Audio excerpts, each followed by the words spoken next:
که چرا سازنده ها شادی نشدن، چرا سازنده ها خوک نگردیدن. جناب محمد مصطفی صلی الله علیه و سلم فرمود که شادی میشه و خوک میشه، اما چرا نشد؟ چرا زمین کف نشد؟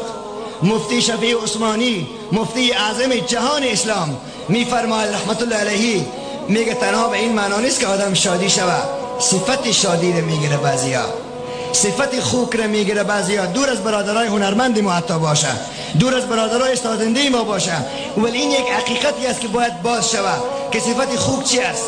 صفت خوک بی‌غیرتی است. حالا شما اگر به یک محفل بروین 100 تا خواهر شهرتان در اونجا باشه، آیا دلتان میشه که به طرف قلو چیز سعی بکنین؟ چون شما بی غیرت نیستین که به طرف خواهر مسلمانتان سعی بکنین. آیا دلتان میشه که سعی بکنین؟ 100 تا خواهر مسلمان شما میرقصد و عجیب و غریب و حتی میتوانم بگویم که جاهای مخصوصی اونا در حرکت می آید. آیا غیرت یک مسلمان ایجاب میکند که من حیث شجاع بودن امت محمد مصطفی